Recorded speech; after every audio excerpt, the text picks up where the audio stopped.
તો મોતના સોદાગરોને આપો સજા, બસ આ એક સવાલ અત્યારે થઈ રહ્યો છે ને તમામ ગુજરાતી 6.5 કરોડ લોકોની બસ એ જ અપેક્ષા છે કે કોઈને પણ છોડવામાં ન આવે ને આ જ મુદ્દા પર આપણે ચર્ચા કરી રહ્યા છે અને ચર્ચામાં મારી સાથે જે પેનલિસ્ટ જોડાઈ ચૂક્યા છે સૌથી પહેલા તેમનું ઇન્ટ્રોડક્શન કરાવી દઈએ। વરિષ્ઠ પત્રકાર અજયભાઈ ઉમટ મારી સાથે જોડાયેલા છે, આ ઉપરાંત ડોક્ટર હેમાંગ વસાવડા રાજકોટથી જોડાયેલા છે અને એડવોકેટ હિતેશ ગુપ્તા હરણીકાંડ પીડિતોના વકીલ તેઓ પણ જોડાયા છે। આપ ત્રણેય મહાનુભાવોનું સ્વાગત છે TV9 પર। સૌથી પહેલા ચર્ચાની શરૂઆત કરીએ। અજયભાઈ, એક સવાલ એ આપને કરવો છે, આપણું ટાઇટલ છે કે મોતના સોદાગરોને આપો સજા, એક પણ એને છોડવામાં ન આવે। જે પણ લોકો આ સિસ્ટમનો ભાગ પ્રત્યક્ષ રીતે હોય કે પરોક્ષ રીતે હોય એ તમામને 28 લોકો જે ભૂંજાયા છે એનો બરાબરનો કાયદાકીય રૂહે જવાબ મળવો જોઈએ। 100%। પણ આમાં તો એવું લાગે છે કે મગરમચ્છોને જવા દો છો અને તમે નાની મોટી માછલીઓને પકડો છો। આજે તમે કોને પનિશ કર્યા? તો કે 5 અધિકારીઓને સસ્પેન્ડ કર્યા, 2 ઇન્સ્પેક્ટરને કર્યા, 1 ફાયર બ્રિગેડના અધિકારીને કર્યા, 1 કોર્પોરેશનના અધિકારીને તમે સસ્પેન્ડ કર્યા।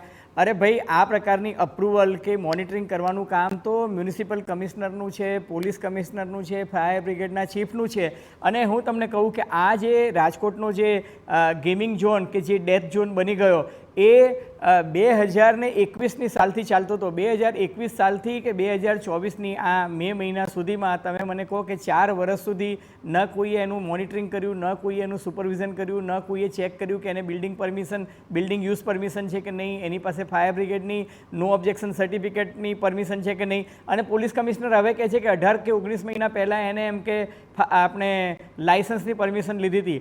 હકીકત એ છે કે પોલીસ કમિશનર જ્યાં સુધી ફાયર બ્રિગેડનું NOC ના હોય અને કોર્પોરેશનનું BU પરમિશન ન હોય ત્યાં સુધી કોઈ દિવસ લાઇસન્સ જ ઇસ્યુ ના કરી શકે। અને ગુજરાત પોલીસ એક્ટ કે જે અગાઉ મુંબઈ પોલીસ એક્ટ હતો એની સેક્શન 33 બહુ સ્પષ્ટપણે કહે છે કે ગેમિંગ ઝોન હોય, એન્ટરટેનમેન્ટ ઝોન હોય ત્યાં પોલીસની પરવાનગી એટલે કે વિધિવત લાઇસન્સ વિના આ પ્રકારના ગેમિંગ ઝોન ચાલી જ ના શકે। અને આપણે તસવીરોમાં જોયું છે જે આ TRP ઝોને પોતાની સોશિયલ મીડિયા વેબસાઇટ પર મૂક્યું છે કે જેમાં એક તબક્કે એના ઉદ્ઘાટનમાં ઘણા બધા IAS IPS ઓફિસરો હાજર રહેતા હતા। એના ઉદ્ઘાટનમાં જે તે સમયના કલેક્ટર અને મ્યુનિસિપલ કમિશનર્સ ઉપસ્થિત રહેતા હતા। એક તસવીર જે મૂકી છે 22 માર્ચ 2022ની, એમાં તો તત્કાલીન commissioner municipal commissioner Amit Arora પણ દેખાય છે, કલેક્ટર અરુણ મહેશ બાબુ પણ દેખાય છે, અને એક DCP મિસ્ટર મીના દેખાય છે અને એક SP મિસ્ટર મીના દેખાય છે। એનો અર્થ એ કે આ તો એમને વેબસાઇટ પર મૂકેલું છે એટલા માટે દેખાય છે, પણ ઘણા બધા લોકો જતા હતા, કોઈની જાણ બહાર જતું જ નથી। આ લોકોએ આંખ આડા કાન ના કર્યા હોત, આ લોકોએ આંખ વિચામણા ના કર્યા હોત તો અડધું રાજકોટ આજે રડતું ના હોત। અડધું રાજકોટ તમે જુઓ, નાના ભૂલકાઓનો વાંક શું, ગુનો શું, મને તો એ જ સમજાતું નથી। અને માત્ર ને માત્ર ભ્રષ્ટાચારને કારણે આ થયું છે। આ બધા અધિકારીઓને ડિસમિસ કરશો ને તો જ દાખલારૂપ એક પદાર્થ પાઠ થાય એવી સજા બેસશે અને તો જ ગુજરાતના તમામ municipal commissioner, police commissioner, collectors એ લોકોને ખબર પડશે કે a wrong is a wrong, ખોટું છે એ ખોટું જ છે। અને એના કારણે તમે કોઈની સલામતી કે જાનમાલની સુરક્ષા જે છે એ જોખમમાં ના મૂકી શકો, એટલે દાખલો બેસે એવી સજા કરવી જોઈએ। SITની રચના દર વખતે ધૂળ પર લીપણ કરવા માટે થાય છે। આપણે જોયું છે કે મોરબી હત્યાકાંડમાં પણ SITની રચના થઈ હતી, વડોદરામાં SIT કરી, તક્ષશિલામાં પણ SIT કરી હતી, નવસારી રેપકાંડમાં પણ SIT કરી હતી, આ બોટાદમાં જે લઠ્ઠાકાંડ થયો હતો એમાં પણ SIT થઈ હતી, અને છેલ્લે આ થાનગઢમાં SIT કરી હતી। એ ઘટનાને 10 વર્ષ થયા, આજ દિન સુધી એનો રિપોર્ટ મુકાયો નથી, અને રિપોર્ટ મુકાયો હોય તો એની ચર્ચા નથી થઈ। મને કહો તો ખરા, કઈ SITનો રિપોર્ટ જે છે એ તમે વિધાનસભાના મેજ પર મૂકો છો અને માનનીય ધારાસભ્યો એના પર ચર્ચા કરે છે કે એક્શન ટેકન રિપોર્ટ આપે છે।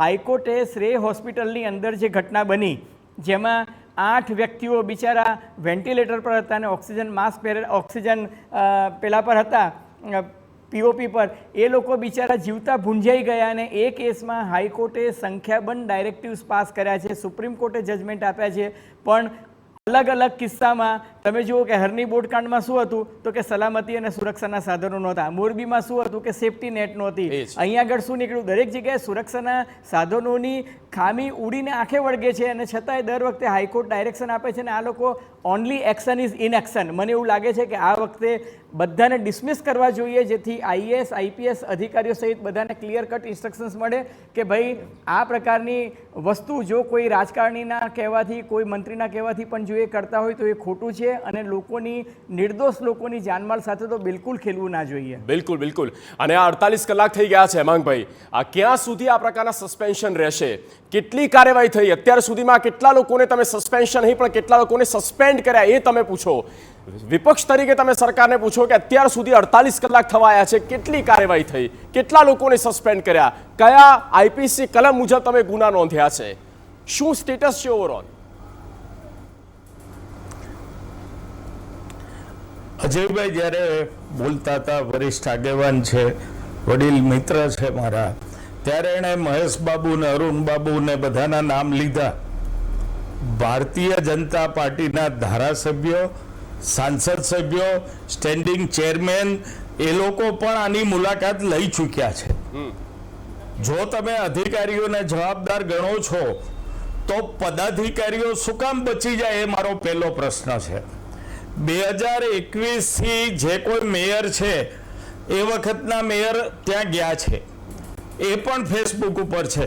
તો ભારતના રાજકોટના ગુજરાતના એક નામાંકિત વ્યક્તિ, જે પહેલા નંબરની વ્યક્તિ શહેરની ગણાય, એ ત્યાં આઈસ્ક્રીમ ખાવા અને ફુગા ઉડાડવા જાય તો એની ફરજમાં નથી આવતું કે અહીંયા બધું કાયદેસર છે કે નહીં જોવે?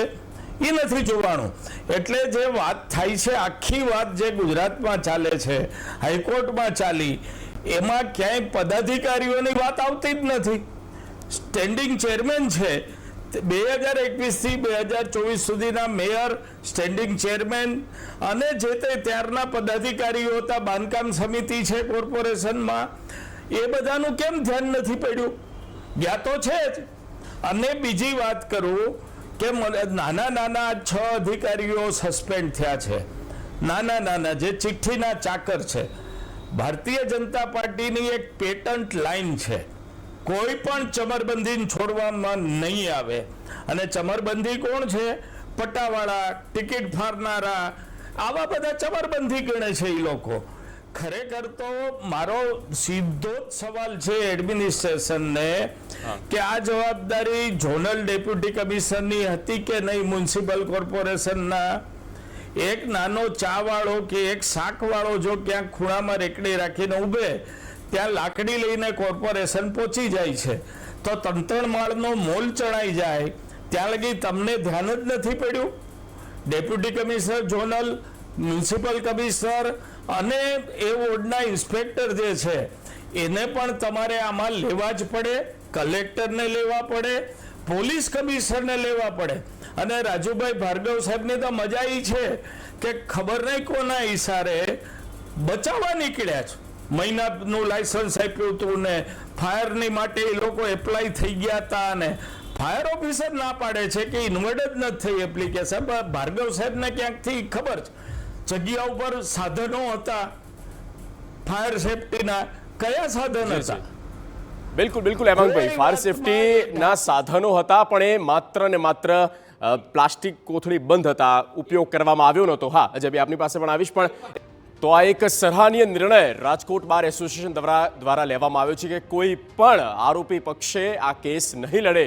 અને ચર્ચાને આપણે આગળ વધારી રહ્યા છે. જ્યારે આ ઘટના બની છે, ઘણા આની પહેલાંના પણ એવા કેસીસ બની ચૂક્યા છે. આપણે હરણી બોટ દુર્ઘટના પણ આપણને યાદ આવી રહી છે, અને હરણી બોટ દુર્ઘટનાના જે પીડિત છે, પીડિતના પરિવાર છે, તેમના પક્ષે જે લડી રહ્યા છે, હિતેશભાઈ ગુપ્તા આપણી સાથે જોડાયેલા છે. હિતેશભાઈ, 14મી જાન્યુઆરીનો એ બનાવ અને જેમાં 18 લોકોની જિંદગી ગઈ હતી, બોટ પલટાઈ ગઈ.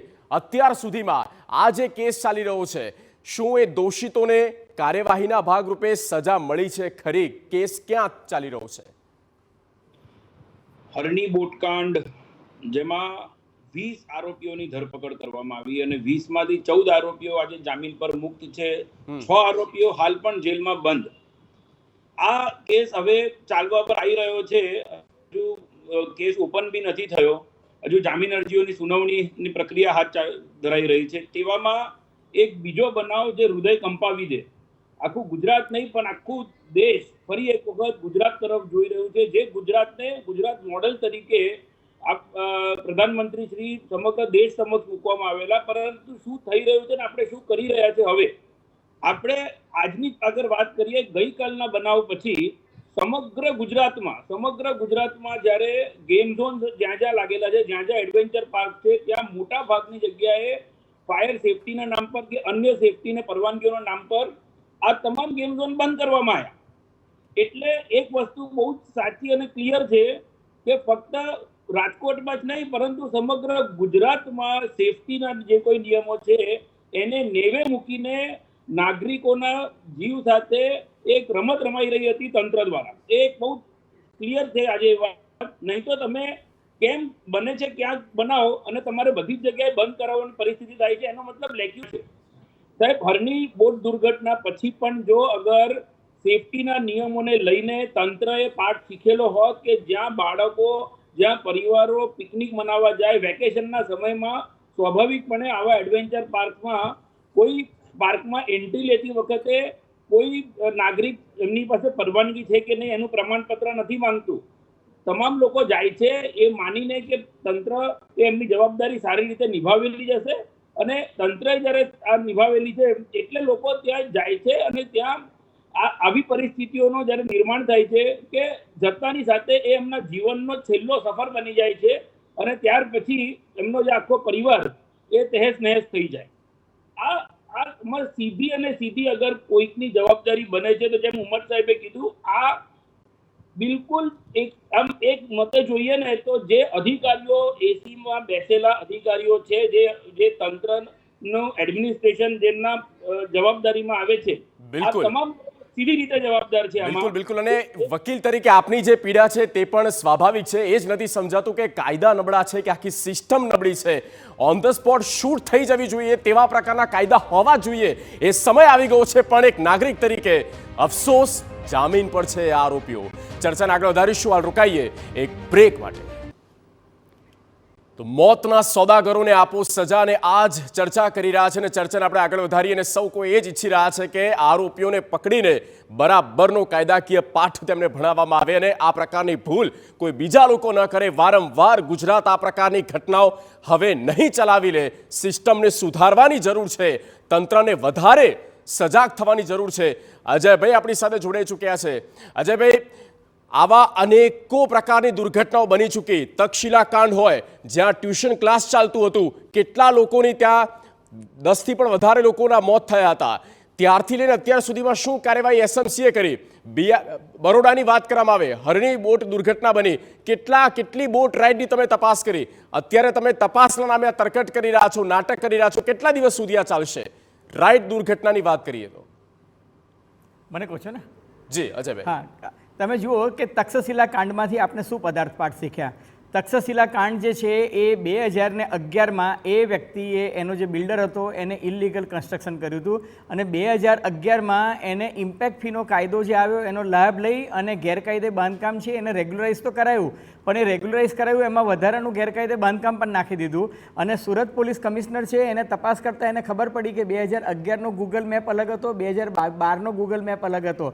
એનો અર્થ એ કે ઇમ્પેક્ટ ફીના કાયદામાં રેગ્યુલરાઇઝ કરાયા પછી પણ એને ગેરકાયદે બાંધકામ કર્યું હતું. અને એ ગેરકાયદે બાંધકામ કર્યું હતું એમાં જે તથ્યો અત્યારે આપણને અહીં જોવા મળ્યા રાજકોટમાં કે એન્ટ્રી અને એક્ઝિટ ગેટ એક જ હતો, એક પણ ઇમરજન્સી એક્ઝિટ હતું નહીં અને એર કન્ડિશનરના ડક્ટ જે હતા એ અને યુનિટ બંને અંદર હતા. અને એક જે બીજો દાદરો હતો, જે દાદરો તો અહીંયા હતો જ નહીં. એકચ્યુઅલી આ લોકો શું કરે છે કે સ્પેસ બચાવવા માટે જે પગથિયા જે હોય ને એ પગથિયા 2 હોવા જોઈએ, એન્ટ્રીના અને એક્ઝિટના. એટલે ઇમરજન્સી કેસમાં એક જગ્યાએ આગ લાગે તો વ્યક્તિ બીજી જગ્યાએથી પણ ઉતરી શકે.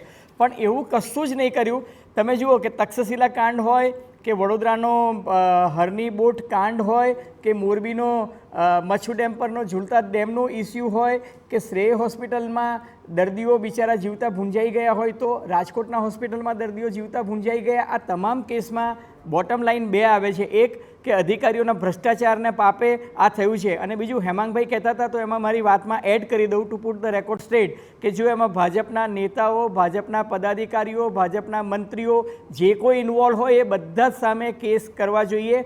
મેં માત્ર ઉલ્લેખ એટલા માટે કર્યો હતો કારણ કે ફેસબુક પર મને માત્ર એ જ ફોટો દેખાયો હતો. પણ હેમાંગભાઈ, તમારી વાતમાં હું પુષ્ટિ કરું છું કે જે કોઈ જવાબદાર હોય એ બધાને જ પકડવા જોઈએ, બધાની સામે કાનૂની કાર્યવાહી થઈ જોઈએ. પણ અધિકારીઓ એટલા માટે જવાબદાર છે કારણ કે અધિકારીઓ એકચ્યુઅલી ઓન રેકોર્ડ એમને લાઇસન્સ આપતા હોય છે. એટલે બીજી વાત હું તમને કહું કે બીજી વાત એ છે કે તમારે તમામ કિસ્સામાં જે ફાયર બ્રિગેડના સાધનો મૂકવા જોઈતા હતા અને એની જે સુરક્ષા લેવી જોઈતી હતી, સુરક્ષાની તકેદારી લેવી જોઈતી હતી, એ નહોતી લીધી. હું તમને કહું, એકચ્યુઅલી કોઈ પણ પ્રકારનો ગેમ ઝોન જો શરૂ થાય ને તો એના માટે ત્રણ ડિપાર્ટમેન્ટ બહુ જ મહત્ત્વના છે. એક મ્યુનિસિપલ કોર્પોરેશન. મ્યુનિસિપલ કોર્પોરેશન સૌથી પહેલાં town planning department, estate department જે છે એમાં રજા ચિઠ્ઠી હોય છે, પ્લાન પાસ થાય છે. પ્લાન પાસ થયા બાદ એનો પ્લાન જે છે એ મંજૂર કરવામાં આવે છે. ત્યારબાદ બાંધકામની રજા ચિઠ્ઠી આપવામાં આવે છે. બાંધકામ પૂરું થાય ત્યાં સુધીમાં એનું ચેકિંગ થાય છે અને બીજું પરમિશન આપતા પહેલાં ફાયર બ્રિગેડ ડિપાર્ટમેન્ટનું નો ઓબ્જેક્શન સર્ટિફિકેટ જોઈએ છે અને ફાયર બ્રિગેડ પણ એમને એમ નો ઓબ્જેક્શન સર્ટિફિકેટ નથી આપતું. એ પહેલાં એનો લોકલ મેપ જુએ છે, કઈ કઈ જગ્યાએ તમે વાયરિંગ કર્યું છે, કેટલો તમને ઇલેક્ટ્રિકલ લોડ લીધો છે, એ લોડ પ્રમાણે તમે ઇલેક્ટ્રિસિટી કંપની પાસેથી લોડ લીધો છે કે નહીં, એનું ફિઝિકલ વેરિફિકેશન થાય છે, ટ્રાયલ થાય છે. ને ટ્રાયલ થયા બાદ ફાયર ડિપાર્ટમેન્ટ નો ઓબ્જેક્શન સર્ટિફિકેટ આપે છે. આ કિસ્સામાં તો શું થાય છે, ઘણી જગ્યાએ તમે જુઓ કે એક માની લો કે બોલિંગ એલીનું લાઇસન્સ લીધું અને તમે ત્યાં શૂટિંગ પણ ચલાવ્યું અને તમે ત્યાં બીજી 6 એક્ટિવિટી ચલાવી દીધી, તમે બોક્સ ક્રિકેટ પણ ચલાવી દીધું, તમે ત્યાં શૂટિંગ પણ ચલાવી દીધું, તમે નીચે ત્યાં ગો કાર્ટિંગ પણ ચલાવી દીધું. અને બીજું કે સેફટી માટેના જે સાધનો હોય તો સ્ટ્રક્ચરલ એન્જિનિયર જે હોય એનો ઓપિનિયન લેવાય છે લેખિતમાં, આર્કિટેક્ટનો ઓપિનિયન લેવાય છે કે ભાઈ આ ગેમિંગ ઝોન માટેનો હેતુ છે અને એ હેતુ માટે દર 10 મીટરે અમે એક એક્ઝિટ રૂટ આપ્યો છે અને એક ઇમરજન્સી એક્ઝિટ રૂટ આપ્યો છે. ઇમરજન્સી એક્ઝિટ રૂટ જે છે એની પહોળાઈ જે છે 1 મીટર હોવી જોઈએ, જેથી 3 સેકન્ડમાં ઇમરજન્સીમાં 10 વ્યક્તિઓ એમાંથી પસાર થઈ શકે. ફાયર એનઓસી આપતા પહેલાં જુએ છે કે ગેમિંગ ઝોન કે શોપિંગ મોલ હોય તો એમાં ઓટોમેટેડ ફાયર સિસ્ટમ ઇન્સ્ટોલ થયેલી હોવી જોઈએ. એસીના ડક્ટ છે અંદર હોવા જોઈએ, એસીના મશીન છે એ બહાર હોવા જોઈએ. અને એથી પણ આગળ તમને કહું કે આ બંને થાય, એનઓસી મળે, પછી બીયુ પરમિશન મળે અને ત્યારબાદ પોલીસ કમિશનર જે છે એ વેરિફિકેશન કરીને પાર્કિંગની સુવિધાથી માંડીને લાયસન્સ આપતા હોય છે. આ 3 વસ્તુઓ ચેક કરતા નથી અને તમે બેફામ ચલાવો છો. હું તમને કહું છું, આજે અમદાવાદ મ્યુનિસિપલ કમિશનરે એક જગ્યાએ સીલ કર્યા કે 18 જગ્યાએ સીલ કર્યા, તો એનો અર્થ એ કે અત્યાર સુધી અમદાવાદમાં પણ આ જ રીતના ચાલતા હતા. આ જ ગડમથલ હતી બધી. હા, બિલકુલ. અને એ જ બાબતો અત્યારે સામે આવી છે જે અજયભાઈ કીધી કે આખી આ પ્રોસેસ હોય છે અને એક પત્રકાર જ્યારે તમને સમજાવતા હોય કે કહેતા હોય કે આ પ્રકારની પ્રોસેસ હોય છે, કમસે કમ એ વિભાગના અધિકારીઓને તો સમજવું જોઈએ કે પાલન કરવું જોઈએ. ડીએનએ ટેસ્ટ મુદ્દે સાંસદ રામ મોકરિયાએ જે સ્ટેટમેન્ટ આપ્યું છે તેની વાત કરીએ. ગાંધીનગરથી 10 મૃતકોના ડીએનએ સેમ્પલ પ્રાપ્ત થયા તેવું રામ મોકરિયાએ કહ્યું છે. જેમ જેમ રિપોર્ટ આવતા જશે તેમ તેમ મૃતદેહ સોંપવામાં આવશે. સાંસદ રામ મોકરિયાએ સિવિલમાં પીડિત પરિવારોને સાંત્વના પણ પાઠવી હતી. સામાજિક ફરજ છે અને જે દુઃખની ઘડી છે એમાં બધાને હૂંફ આપવાની આપણી સૌની જવાબદારી છે. તમે પણ તમારી રીતે જે શક્ય હોય મદદ કરો, બિનજરૂરી કોઈને ડિસ્ટર્બન્સ સગાવાલા ન થાય એવા પ્રયત્નો કરવા વિનંતી. કયા સમય સુધીમાં બધાના મૃતદેહો છે ત્યાં ટેસ્ટ થાય છે, જેવો ટેસ્ટ થતો જાય એવું ડેડ બોડી અને નામ આવે એ પ્રમાણે આપતા જશે. અત્યાર સુધી કેટલી લેવામાં આવી છે અને કેટલા ટેસ્ટ આવી છે? 10 આવી ગયા છે, બાકી તો જેમ જેમ આવશે એમ આવતા જશે. અલગ અલગ કાયદા હોય એવું લાગે છે આપણા દેશમાં. એક તરફ જ્યાં લોકો એ તમામ સિસ્ટમનું પાલન કરે છે અને બીજી તરફ કે જ્યાં સિસ્ટમનું પાલન નથી કરવામાં આવતું તેમના માટે બીજા કાયદા, કારણ કે લોકો છૂટી જતા હોય, આરોપીઓ છૂટી જાય છે. હેમાંગભાઈ, આપ પણ કંઈ કહેવા માંગો છો, પણ મારો સવાલ એ પણ આપને કરવો છે કે બાંધકામની જ્યારે વાત કરવામાં આવે છે, એક તો પહેલા ત્રણેયના નિવેદનોમાં વિરોધાભાસ છે. કમિશનર કંઈ કહે છે, ફાયર ઓફિસર કંઈ કહે છે, પોલીસ કમિશનર કંઈ કહે છે. બાંધકામની પરમિશન નહોતી આપવામાં આવી, બાંધકામની પરમિશન જોકે લીધી જ નહોતી અને તેવું કહે છે કે આ ટેમ્પરરી બાંધકામ હતું, આ હંગામી સ્ટ્રક્ચર ઊભું કરવામાં આવ્યું હતું. કોર્ટ કહે છે કે આવું કંઈ હોતું જ નથી કે ટેમ્પરરી બાંધકામ ચલાવી લેવામાં આવે. સૌથી પહેલા મારે ગુપ્તા સાહેબને એક સવાલ પૂછવો છે. કાયદાકીય નિષ્ણાત છે, પ્રસિદ્ધ ધારાશાસ્ત્રી છે. સાહેબ, આ કેસમાં સરકાર પોતે ફરિયાદી કેમ બની? આરોપીઓ જે આરોપીઓ છે એની સામે પીડિતના પરિવારમાંથી ફરિયાદ કેમ લેવામાં ન આવી? આ મારો પહેલો પ્રશ્ન છે. મને એક સામાન્ય માણસ તરીકે સાહેબ એવું લાગે છે કે જ્યારે મેટર કોર્ટમાં જાય ત્યારે બંને દડા સરકારના હાથમાં રહે માટે જ પોલીસ અધિકારીને ફરિયાદી બનાવવામાં આવ્યા છે. ભોગ બનનારને ક્યારેય ફરિયાદી બનાવવામાં આવ્યા નથી. કોઈ પણ અકસ્માત હોય, રોડ અકસ્માત હોય, બીજા કોઈ અકસ્માત હોય, ફરિયાદી હંમેશા ભોગ બનનારા બને છે. ત્યારે આની પાછળનું કારણ શું? બીજું, સીટને 8 જ મુદ્દે તપાસ કરવાની કહેવામાં આવી છે. સીટને વ્યાપક સત્તા આપવામાં આવી નથી. તમે જો સીટનું જાહેરનામું વાંચશો તો એણે 8 જ મુદ્દાના જવાબ આપવાના. લાયસન્સ લીધું હતું કે નહીં, ને લીધું હતું તો કોણે લીધું, ને નહોતું લીધું તો શું હતું, ને આવા 8 જ મુદ્દા આપ્યા છે. અને એમાંય સીટમાં જે મારી જાણ મુજબ ફાયર ઓફિસર અમદાવાદ 4 નંબર ઉપર જેનું નામ છે જગદીશભાઈ, એની સામે પણ વિજિલન્સ તપાસ ચાલે છે. હવે જેની સામે વિજિલન્સ તપાસ ચાલે છે એ અહીં તપાસ કરવા આવ્યા છે. એટલે સાહેબ, મારા આ પહેલા પ્રશ્નનો પહેલા જવાબ આપો. જી હિતેશભાઈ. બિલકુલ સહેમત છું. ફરિયાદી જે બનવા જોઈએ એ ખરેખર પીડિત પરિવારોમાંથી કોઈકને બી બનાવી શક્યા હોત, પરંતુ આ જ પ્રકારની પરિસ્થિતિ હરણી બોટકાંડમાં બી થઈ. હરણી બોટકાંડમાં બી જે ફરિયાદી બનાવવામાં આવ્યા એ હતા કાર્યપાલક ઇજનેર, ફરિયાદી બની જાય છે. ખરેખર એ કાર્યપાલક ઇજનેર આરોપી બનવા જોઈએ, કારણ કે સુપરવિઝનની જવાબદારી એ કાર્યપાલક ઇજનેરની હતી. સાહેબ, હું એક વસ્તુ આમાં આપણે વધુ જ કહીશ કે આ પ્રકારે જો ફરિયાદી સરકારની જ વ્યક્તિ બને છે તો એનાથી કોને ટાર્ગેટ કરવા, કોને આરોપી બનાવવા, કોને ન બનાવવા, એ પ્રકારનું એક બેલેન્સિંગ પરિસ્થિતિ સરકારના જ માણસો કરી શકે. આની પાછળનો એકમાત્ર ઉદ્દેશ ભ્રષ્ટાચાર જે આમાં કરેલો હોય છે એ ભ્રષ્ટાચાર બચાવી શકાય વાત સામે ના આવી જાય. ભ્રષ્ટાચાર થયો જ હોય છે. આવા તમામ કેસોમાં ભ્રષ્ટાચાર થાય છે અને ભ્રષ્ટાચાર કરીને જ બધું થાય છે આમાં. સાહેબ, એટલે જ આમાં જે તમારો આ પ્રશ્ન છે કે ફરિયાદી એ બનાવ્યા, એ કેમ બનાવ્યા, એ આ બદ ઇરાદો કે આપણે આ એક વ્યક્તિને, આપણા જ અંદરની એક વ્યક્તિને ફરિયાદી બનાવી દઈએ, જેથી કરીને કાલે ઉઠીને એ ફરિયાદના આરોપીઓને ટાર્ગેટ કરવા માટે કે એ પર્ટિક્યુલર વ્યક્તિને ટાર્ગેટ કરી શકાય એ પ્રમાણે થયું છે. આ જે અત્યારે બિગ સ્ક્રીન પર અમે આપને વિઝ્યુઅલ બતાવી રહ્યા છે, આ દ્રશ્યો બતાવી રહ્યા છે, જુઓ. આ એ છે 28 નિર્દોષ માસૂમ જેમના મોત થયા, જો સળગી ગયા, ભડથું થઈ ગયા. આ તેમના આરોપીઓ છે. આ એ જ આરોપી છે જેમણે આખી આ ગોલમાલ કરી અને કોઈ પણ પ્રકારના નિયમો વગર આ ગેમ ઝોન, એટલે કે આ મોતનો ઝોન ધમધમતો હતો અને આ પૈસા કમાવતા હતા, ધંધો કરી નાખ્યો હતો. આ આરોપીઓ સામે હવે જોવાને પણ તેઓ લાયક નથી, કેમેરા ફેસ નથી કરી શકતા. આ એ જ આરોપીઓ છે.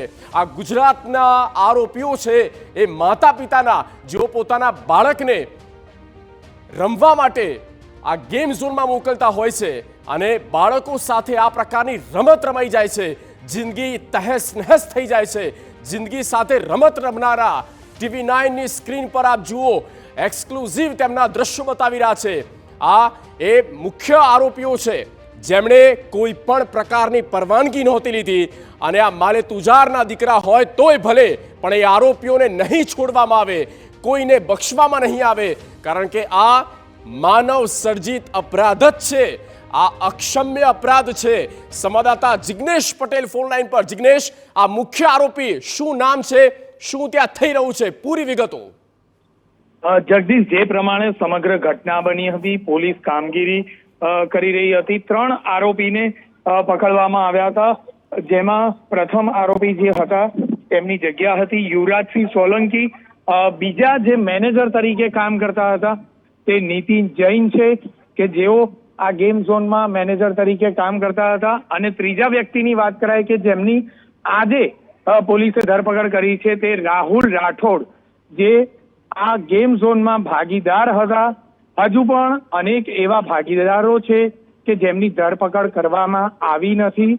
હાલમાં જે આ 3 ભાગીદારો છે, જે આરોપીઓ છે, તેમને કોર્ટમાં રજૂ કરવા માટે ક્રાઇમ બ્રાન્ચથી લઈ જવામાં આવી રહ્યા છે. રાજકોટ ક્રાઇમ બ્રાન્ચ થી ટૂંક સમયમાં તેઓ નીકળશે અને હવે તેમને કોર્ટમાં મેજિસ્ટ્રેટ સમક્ષ રજૂ કરવામાં આવશે, રિમાન્ડ માંગવામાં આવશે અને તપાસ વધુ ને વધુ આગળ વધે તે દિશામાં કાર્યવાહી કરવામાં આવશે. બીજી બાજુ જોઈએ તો હજુ પણ અન્ય જે ભાગીદારો છે તે ભાગીદારોને ક્યારે પોલીસ પકડે છે તે બાબત મહત્વની છે, કારણ કે પોલીસ દ્વારા ઢીલી ગતિએ કામગીરી કરવામાં આવતું હોય તેવું પણ જાણવા મળી રહ્યું છે. કારણ કે અનેક ભાગીદારો હજી સુધી પકડવામાં પોલીસ કેમ ઠાગાઠૈયા કરી રહી છે તેવા આક્ષેપ પરિવારજનો પણ કરી રહ્યા છે. કારણ કે જે પ્રકારે સમગ્ર ઘટના ઘટી છે, લોકોમાં રોષ છે અને કોઈ પણ ભોગે તેમને વહેલામાં વહેલી તકે પકડી લેવામાં આવે તે પ્રકારની બાબત જોવા મળી રહી છે. જગદીશ. બિલકુલ જિગ્નેશ, અને તમામ ઘટનાક્રમ પર આપ નજર બનાવી રાખજો, પણ આ એક્સક્લુઝિવ આપને ફૂટેજ બતાવી રહ્યા છે.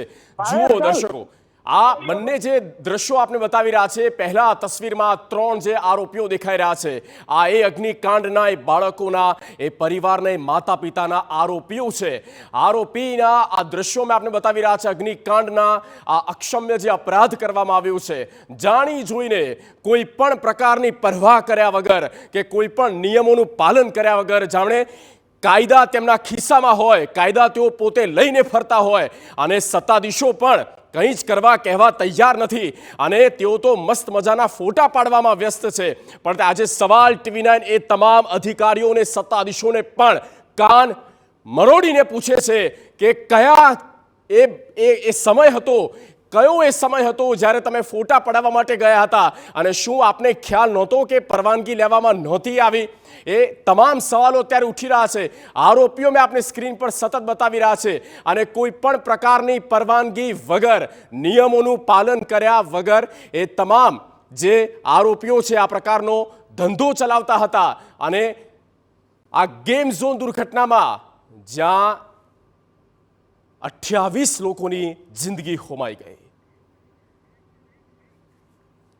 તો મોતના સોદાગરોને આપો સજા. આ જ સવાલ અને આ જ મુદ્દે અમે વળગીને રહીશું જ્યાં સુધી આરોપીઓને તેમના કરેલા કામનો જવાબ ના મળી જાય અને તેની સજા તેઓ ના ભોગવી લે. અને ચર્ચાને આપણે આગળ વધારીએ. અજયભાઈ, 2 મહત્વપૂર્ણ મુદ્દા. એક, હેમાંગભાઈ જે કહ્યું કે સરકાર ફરિયાદી તરીકે કેમ, અને બીજી વાત, જે તસવીર સામે આવે છે, જે લોકો ફોટો પડાવવા માટે ગયા હતા, આ તો એ વહીવટી કક્ષાના અધિકારીઓ છે, ચૂંટાયેલા નથી. એક સમય નેતાને ખ્યાલ ના હોય, એ ઓછું ભણેલા હોય, શિક્ષિત એટલા ના હોય, અને બની શકે કે તેમને નિયમોનું કે કાયદાનું એટલું ભાન ન હોય, પણ આ તો કમિશનર, કલેક્ટર, ત્યાં સુધીના સચિવ. પોલિટિશિયન તો કોઈ પણ ભલામણ કરે, અને મેં જોયું છે કે મોટે ભાગે પોલિટિશિયન પાસે કોઈ રજૂઆત કરવા આવે, એ ફોન કરીને કહી દે સાહેબ જોઈ લેજો આમાં. પણ સાહેબને તો જવાબદારી ખબર હોવી જોઈએ કે આના લીગલ અને ટેકનિકલ શું આમાં પ્રોબ્લેમ છે. કોઈ ગમે તે કહી દે તો કોઈને ફાંસીએ ચડાવી નથી દેતા. નંબર 1. નંબર 2, તમે જુઓ કે સૌથી મહત્વની વાત એ છે, આજે મને હાઈકોર્ટમાં એક સિનિયર એડવોકેટ એવું કહ્યું કે સાહેબ હજુ તો SITની રચના થઈ છે ને આ લોકોએ બુલડોઝરથી બધું જ સાફ કરી નાખ્યું છે. એટલી શું ઉતાવળ હતી? તમે ડેડ બોડી શોધો, પણ તમે બુલડોઝરથી બધું કરી નાખ્યું. આ તો મને લાગે છે એવિડન્સ એક્ટ પ્રમાણે અમુક પુરાવાના પણ નાશ છે. દાખલા તરીકે આ સ્ટ્રક્ચર જે છે એ સ્ટ્રક્ચર મેટલ સ્ટ્રક્ચર હતું. હવે મેટલ સ્ટ્રક્ચર જે છે એને આવતીકાલે એ લોકો કહેશે કે અમે તો હંગામી ધોરણે બંધાવેલું હતું. આવતીકાલે જામીન અરજી પર છૂટી જવા માટે એ લોકો કહેશે કે આવું કોઈ સ્ટ્રક્ચર હતું જ નહીં. સ્ટ્રક્ચર જ ના હોય તો અમારે કઈ રીતના એમ કે એને NOC આપવાની રહે, અથવા તો જેને કોર્પોરેશન જે કહે છે એમાં GDCR જે છે ને એમાં એક છટકબારી છે. GDCRની છટકબારી એવું કહે છે કે એન્ટરટેનમેન્ટ ઝોન જે છે ને એ ટેકનિકલી જોવા જઈએ તો એને કોમર્શિયલ એક્ટિવિટીમાં ગણવામાં આવે છે. એટલે કોમર્શિયલી ટેક્સ એને ચૂકવતો હશે કદાચ કોર્પોરેશનને, પણ આ જે સ્ટ્રક્ચર છે એ તો ટેમ્પરરી હતું. હવે આખું સ્ટ્રક્ચર જ તૂટી ગયું તો એ કહેશે કે સાહેબ અમારે તો ક્યાં એમાં તો બાંધકામ કાર્યવાહી થશે કેવી રીતે આગળ? બીયુ આપવાનો પ્રશ્ન જ નહીં આવે ને, કારણ કે કોઈ સ્ટ્રક્ચર તો રહ્યું જ નહીં. તો તમે તો આખું જ ઉડાડી દીધું. તો તમે આવું શું કામ કર્યું? તમે ડેડ બોડી શોધવાના હતા, તમે તો આખું સ્ટ્રક્ચર જ બુલડોઝરથી ઉડાડી દીધું. અને બીજું કે આમાં વેલ્ડિંગને કારણે આગ લાગી છે એવું આ ગેમિંગ ઝોનનો માલિક કહી રહ્યો છે. હકીકતમાં એસ્ટાબ્લિશ કઈ રીતના થશે? કારણ કે વેલ્ડિંગથી થઈ હોય તો નીચે 1200 લીટર ડીઝલ હતું, 1500 લીટર પેટ્રોલ હતું, ટાયરો પડ્યા હતા, ઇન્સ્યુલેટેડ વાયરો પડ્યા હતા, અને બીજું કે પેલી ફોલ્સ સીલિંગની બધી સીટ્સ પડી હતી. એટલે આ તો રેસીપી હતી ફોર ફૂલ ફાયરિંગ. એને કારણે આખું લાક્ષાગૃહ આખું રિકન્સ્ટ્રક્શન હોય કે પછી જે લેબમાં આ બધી બાબતોની ચકાસણી થવી જોઈએ તો થશે. થઈ ગયો છે. હા, થશે કેવી રીતે? કારણ કે મુખ્ય એવિડન્સ જ હવે રહ્યું નથી. આ એક મોટો મુદ્દો અજયભાઈ ઉપાડ્યો છે આ ટીવીના મંચ પર, પણ સમયનો અભાવ છે. ચર્ચાને અહીંયા પૂર્ણ વિરામ આપવો પડશે. હિતેશભાઈ, હેમાંગભાઈ અને અજયભાઈ, આપ ચર્ચામાં જોડાયા તે બદલ આપનો આભાર. હેમાંગભાઈ, માફી માંગુ છું કે આપની પાસે ન આવી શક્યો, પણ આ ચર્ચા મહત્વપૂર્ણ રહી છે. મોતના સોદાગરોને સજા આપો, બસ આ જ મુદ્દો, અને આ જ મુદ્દા પર આજે આગળ પણ એ તમામ ઘટનાક્રમથી આપને કરાવીશું રૂબરૂ, અને પર્દાફાશ કરતા જ રહીશું. જે પણ આમાં હકીકત આવે છે તેનાથી આપને કરાવીશું રૂબરૂ. હાલ અમને રજા આપશો. નમસ્કાર.